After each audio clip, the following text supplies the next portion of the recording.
Hi friends, welcome to my channel. ಹೇಗಿದ್ದೀರಾ? ಎಲ್ಲರೂ ಚೆನ್ನಾಗಿದ್ದೀರಾ ಅಂತ ಅನ್ಕೋತೀನಿ. ನಾನು ಕೂಡ ತುಂಬಾ ಚೆನ್ನಾಗಿದ್ದೀನಿ.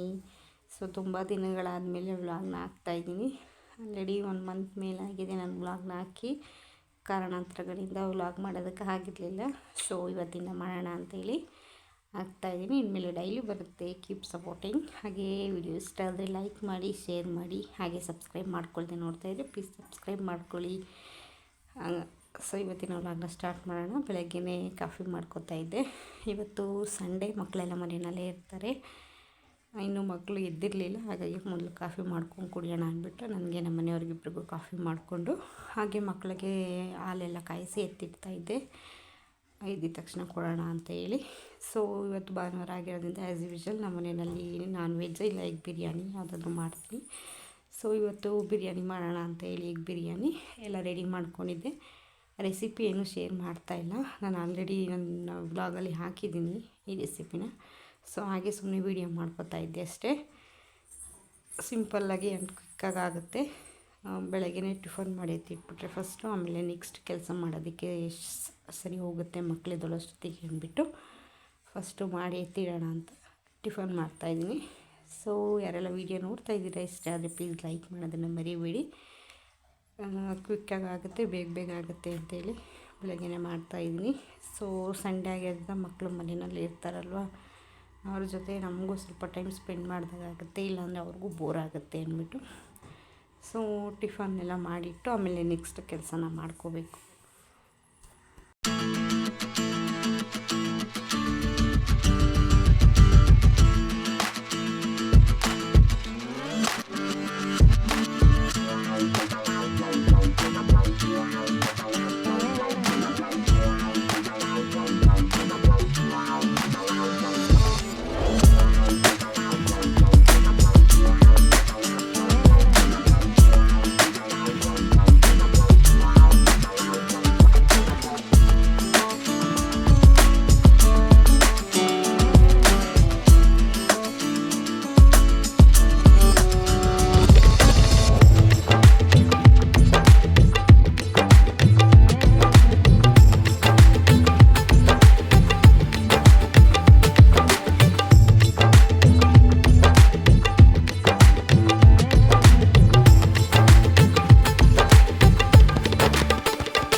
ಸಿಂಪಲ್ಲಾಗಿ ಮಾಡ್ಕೊಂಡಿದ್ದೆ ರೈಸ್ನ.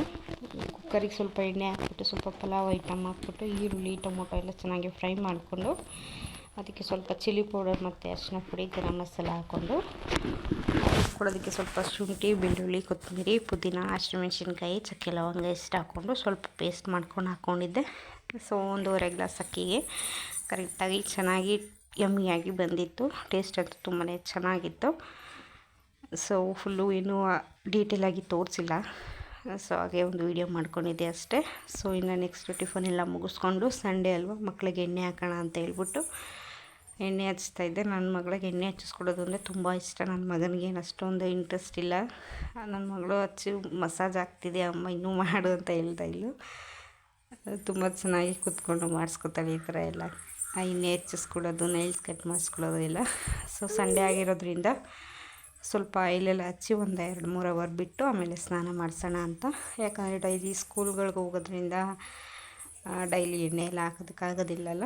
ಹಾಗಾಗಿ ಸಂಡೇ ಟೈಮ್ ಆದರೂ ಈ ಥರ ಹಳ್ಳೆಣ್ಣೆ ಎಲ್ಲ ಹಾಕೋದ್ರಿಂದ ಮಕ್ಕಳ ಹೆಲ್ತ್ ಚೆನ್ನಾಗಿರುತ್ತೆ, ಹೀಟ್ ಏನೂ ಆಗೋಲ್ಲ, ಆರೋಗ್ಯಕ್ಕೆ ತುಂಬ ಒಳ್ಳೆಯದು ಎಣ್ಣೆ ಹಾಕೋದ್ರಿಂದ.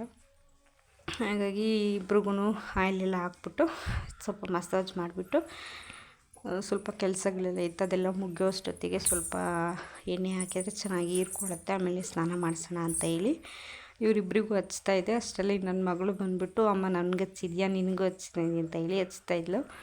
ಪುಟಾಣಿ ಕೈಯಲ್ಲಿ ಎಷ್ಟು ಚೆಂದ ಹಚ್ತಾಯಿದ್ಲು ಗೊತ್ತಾ ನನ್ನ ಮಗಳು.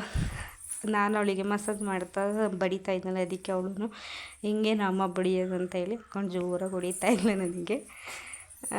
ಸೊ ಈ ಥರ ಮಕ್ಕಳು ಏನಾದರೂ ನಾನು ಮಾಡ್ತಾಯಿರ್ತಾರೆ ಕಿತಾಪತಿ. ನಾನು ಈ ಥರ ಮಸಾಜ್ ಮಾಡು ಅಂತ ಹೇಳ್ಕೊಟ್ಟೆ. ಸೊ ಅಲ್ಲಿ ಅವರಣ್ಣ ಟಿ ವಿ ನೋಡ್ತಾಯಿದ್ದಿಲ್ಲ, ಅವಳು ನೋಡಿಕೊಂಡು ಎಣ್ಣೆ ತಗೊಂಡು ಹಚ್ತಾಯಿದ್ಲು. ಸೊ ಒಂದು 2 ಅವರ್ಸ್ ಆದಮೇಲೆ ಮತ್ತೆ ಹುಡುಗರಿಗೆಲ್ಲ ಸ್ನಾನ ಮಾಡಿಸ್ಬೇಕು. ಸೊ ನೋಡಿ ಎಷ್ಟು ಚೆನ್ನಾಗಿ ಹಚ್ತಾಳೆ ಅಂತ.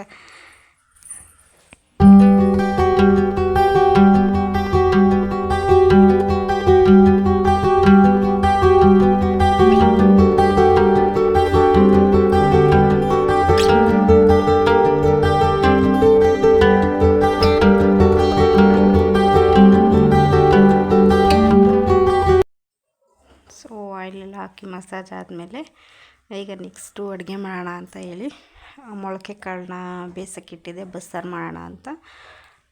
ಬರೀ ಹುಳ್ಳಿಕಾಳು ಬಸ್ಸಾರು ಮಾಡೋದಕ್ಕಿಂತ ಈ ರೀತಿ ಮೊಳಕೆ ಕಟ್ಟಿ ಮಾಡಿದ್ರೂ ತುಂಬ ಚೆನ್ನಾಗಿರುತ್ತೆ, ಹಾಗೆ ಹೆಲ್ತ್ಗೂ ಕೂಡ ಒಳ್ಳೆಯದಲ್ವ. ಹಾಗಾಗಿ ಬಸ್ಸಾರು ಮಾಡೋಣ ಅಂತೆಲ್ಲ ರೆಡಿ ಮಾಡ್ಕೊತಾ ಇದ್ದೆ. ಅದನ್ನು ಬೇಯಿಸೋಕೆ ಇಟ್ಕೊಂಡಿದ್ದೆ. 2 ಟೊಮೊಟೊ ಹಾಕ್ಬಿಟ್ಟು ಚೆನ್ನಾಗಿ ಬೇಯಿಸ್ಕೊಂಡಿದ್ದೆ. ಒಂದು 2-3 ವಿಸಿಲ್ ಬಡಿಸಿದ್ರೆ ಸಾಕು. ಸೊ ಇದು ಬಸ್ಸಾರಿಗೆ ಖಾರ ರುಬ್ಕೊಳ್ಳೋದಕ್ಕೆ ಜೀರಿಗೆ, ಮೆಣಸು, ಈರುಳ್ಳಿ ಮತ್ತು ಬೆಳ್ಳುಳ್ಳಿ, ಸ್ವಲ್ಪ ಕರಿಬೇವು, ಒಣಮೆಣ್ಸಿನ್ಕಾಯಿ ಹಾಕ್ಬಿಟ್ಟು ಚೆನ್ನಾಗಿ ಒಂದು 5 ನಿಮಿಷ ಚೆನ್ನಾಗಿ ಅದನ್ನು ಎಣ್ಣೆಯಲ್ಲಿ ಹುರ್ಕೋಬೇಕು. ಅದು ಹುರ್ಕೊಂಡಾದ್ಮೇಲೆ ಇಲ್ಲಿ ಟೊಮೊಟೊ ಮತ್ತು ಹುಳ್ಳಿಕಾಳನ್ನ ಬೇಯಿಸಿಟ್ಕೊಂಡಿದ್ನಲ್ವ ಅದನ್ನು ಅದರೊಳಗೆ ಹಾಕ್ಬಿಟ್ಟು ಆರೋದಕ್ಕೆ ಅಂತ ಬಿಟ್ಟಿದ್ದೆ. ಸೊ ಒಂದು ಅರ್ಧ ಸೌಟಷ್ಟು ಹುಳ್ಳಿಕಾಳನ್ನ ತೊಗೊಂಡಿದ್ದೀನಿ, ಜೊತೆಗೆ ಅದು 2 ಟೊಮೊಟೊ ಹಾಕ್ಕೊಂಡಿದ್ದೆ. ಅದೆಲ್ಲದನ್ನು ಬಾಣಲಿಗೆ ಹಾಕ್ಬಿಟ್ಟು ಆರೋದಕ್ಕೆ ಅಂತ ಬಿಟ್ಟಿದ್ದೆ. ಅದು ಆರೋ ಅಷ್ಟೊತ್ತಿಗೆ ಈ ಕಡೆ ಸಾಂಬಾರಿಗೆಲ್ಲ ರೆಡಿ ಮಾಡ್ಕೊಬಿಡೋಣ. ಫಸ್ಟು ಪಲ್ಯ ಮಾಡ್ಕೊಳ್ಳೋಣ ಅಂತ ಹೇಳಿ ಒಂದು ಬಾಣಲಿಗೆ ಸ್ವಲ್ಪ ಎಣ್ಣೆ ಹಾಕ್ಕೊಂಡು ಅದಕ್ಕೆ ಸಾಸಿವೆ ಹಾಕೋತಾ ಇದ್ದೀನಿ. ಸಾಸಿವೆ ಚೆನ್ನಾಗಿ ಸಿಡಿದಾದ್ಮೇಲೆ ಒಂದು ಈರುಳ್ಳಿ ಮತ್ತು ಸ್ವಲ್ಪ ಹಸಿಮೆಣ್ಸಿನ್ಕಾಯಿ, ಕರಿಬೇವಿನ ಸೊಪ್ಪು ಹಾಕಿ ಚೆನ್ನಾಗಿ ಫ್ರೈ ಮಾಡ್ಕೋಬೇಕು. ಅದು ಚೆನ್ನಾಗಿ ಫ್ರೈ ಆದರೆ ಚೆನ್ನಾಗಿರುತ್ತೆ ಟೇಸ್ಟು. ಸೊ ಯಾರೆಲ್ಲ ಈ ಥರ ಮೊಳಕೆ ಕಾಳಲ್ಲಿ ಬಸ್ಸಾರು ಮಾಡಿದ್ದೀರಾ ಅಂಥೇಳಿ ಕಮೆಂಟ್ ಮಾಡಿ. ನಾನು ಆಲ್ಮೋಸ್ಟ್ ಮಾಡ್ತಾಯಿರ್ತೀನಿ ಅಮ್ಮ ಆಗುವಾಗ, ಬಟ್ ಹುಳ್ಳಿಕಾಳು ಹೀಟ್ ಇರೋದ್ರಿಂದ ಏನು ಜಾಸ್ತಿ ಮಾಡೋದಿಲ್ಲ, ಯಾವಾಗಾದರೂ ಒಂದೊಂದ್ಸರಿ ಅಷ್ಟೇ. ಸೊ ಈಗ ಅದಕ್ಕೆ ಬೇಯಿಸಿಟ್ಕೊಂಡಿರೋಂಥ ಹುಳ್ಳಿಕಾಳನ್ನ ಇದ್ರೊಳಗೆ ಹಾಕ್ಬಿಟ್ಟು ಚೆನ್ನಾಗಿ ಮಿಕ್ಸ್ ಮಾಡ್ಕೋಬೇಕು. ಅದಕ್ಕೆ ಒಂದು ಸ್ವಲ್ಪ ಕಾಯಿ ತುರಿದಿಟ್ಕೊಂಡು ಇದಕ್ಕೆ ಹಾಕ್ಕೊಂಡ್ರೆ ಟೇಸ್ಟ್ ಚೆನ್ನಾಗಿರುತ್ತೆ. ಇದರಲ್ಲಿರೋ ನೀರಿನ ಅಂಶ ಎಲ್ಲ ಹೋಗೋವರೆಗೂ, ಕಾಳೆಲ್ಲ ಡ್ರೈ ಆಗೋವರೆಗೂ ಚೆನ್ನಾಗಿ ಹುರ್ಕೊಂಡ್ರೆ ಪಲ್ಯ ಅಳಿಸೋದಿಲ್ಲ ಬೇಗ. ಬಿಸಿಲಿರೋದ್ರಿಂದ ತೆಂಗಿನಕಾಯಿ ಎಲ್ಲ ಹಾಕಿರ್ತೀವಲ್ವ, ಸ್ವಲ್ಪ ಬೇಗನೆ ಅದು ಬಿಸಿಲಿಗೆಲ್ಲ ಅಳಿಸೋದಂಗೆ ಆಗುತ್ತೆ. ಸೊ ಚೆನ್ನಾಗಿ ಫ್ರೈ ಮಾಡಿಕೊಂಡ್ರೆ ನೈಟ್ವರೆಗೂ ಇರುತ್ತೆ ಚೆನ್ನಾಗಿ. ಅದಾದಮೇಲೆ ಇಲ್ಲಿ ಖಾರಕ್ಕೆ ಸ್ವಲ್ಪ ಕಾಯಿನ ಈ ಥರ ಸಣ್ಣ ಸಣ್ಣದಾಗಿ ಕಟ್ ಮಾಡಿ ಹಾಕ್ಕೊಂಡಿದ್ದೀನಿ. ಸ್ವಲ್ಪ ಹುಣಸೆಹಣ್ಣು ನೆನೆಸಿಟ್ಕೊಂಡಿದ್ದೆ, ಸ್ವಲ್ಪ ಕೊತ್ತಂಬರಿ ಸೊಪ್ಪು, ಹಾಗೆ ಹುರಿದಿಟ್ಕೊಂಡಿರೋ ಅಂಥ ಈರುಳ್ಳಿ, ಬೆಳ್ಳುಳ್ಳಿ ಎಲ್ಲ ಹಾಕ್ಕೊಂಡು, ಟೊಮೊಟೊ ಎಲ್ಲ 1 ಸ್ಪೂನಷ್ಟು ಸಾಂಬಾರು ಪೌಡರ್ನ ಹಾಕ್ಕೊಂಡು ಅದನ್ನು ನುಣ್ಣಗೆ ರುಬ್ಕೊಂಡ್ರೆ ಮಸಾಲೆ ರೆಡಿ ಆಗುತ್ತೆ ಬಸ್ಸಾರಿಗೆ. ಟೇಸ್ಟ್ ಅಂತೂ ತುಂಬಾ ಚೆನ್ನಾಗಿ ಬಂದಿತ್ತು. ಸೊ ಈಗ ಇಷ್ಟು ಮಸಾಲೆ ರುಬ್ಕೊಂಡು ಸಾಂಬಾರಿಗೆ ಒಗ್ಗರಣೆ ಮಾಡ್ಕೊಳ್ಳೋಣ ಅಂತ ಇಟ್ಟಿದ್ದೆ. ಸೊ ಪಲ್ಯ ಕೂಡ ರೆಡಿ ಆಯಿತು. ಸೊ ಅದಾದಮೇಲೆ ನೆಕ್ಸ್ಟು ಎಲ್ಲ ಫ್ರೆಶ್ ಅಪ್ ಆಗಿ ಮತ್ತೆ ವೀಡಿಯೋನ ಸ್ಟಾರ್ಟ್ ಮಾಡಿದ್ವಿ. ನನ್ನ ಮಗಳು ರೆಡಿ ಆಗಿಬಿಟ್ಟು ಪೋಸ್ ಕೊಡ್ತಾಯಿದ್ಲು, ವೀಡಿಯೋ ಮಾಡ್ತಾಯಿದ್ದೀನಿ ಇಂತಾಗಿ ಡ್ಯಾನ್ಸ್ ಮಾಡ್ತಾಯಿದ್ಲು. ನನ್ನ ಮಗ ಇಲ್ಲೇ ಮಲ್ಕೊಂಡಿದ್ದ. ಸೊ ಈಗ ಫ್ರೆಶ್ ಅಪ್ ಎಲ್ಲ ಆದಮೇಲೆ ಅನ್ನ ಮತ್ತು ಸಾಂಬಾರೆಲ್ಲ ಮಾಡಿಟ್ಟಿದ್ದೆ. ಹಾಗೆ ಈಗ ಮುದ್ದೆ ಮಾಡೋಣ ಅಂತೇಳಿ ಮುದ್ದೆಗಿಟ್ಟಿದ್ದೆ. ನಾನು ಮುದ್ದೆ ತಪ್ಪಲೆಯಲ್ಲಿ ಏನು ಮಾಡೋದಿಲ್ಲ, ಈ ರೀತಿ ಬಾಣಲೆಯಲ್ಲಿ ಮಾಡ್ಕೋತೀನಿ. ಸೊ ನನಗೆ ಇದೇ ಅಭ್ಯಾಸ ಆಗಿಬಿಟ್ಟಿದೆ. ಸೊ ಮುದ್ದೆ ಎಲ್ಲ ಆಯಿತು. ಹಾಗೆ ಊಟಕ್ಕೆ ಹಾಕ್ಕೊಂಡು ಊಟ ಮಾಡ್ತಾಯಿದ್ವಿ. ಟೇಸ್ಟ್ ಅಂತೂ ತುಂಬಾ ಚೆನ್ನಾಗಿತ್ತು. ಹಾಗೆ ಯಾರಿಗೆಲ್ಲ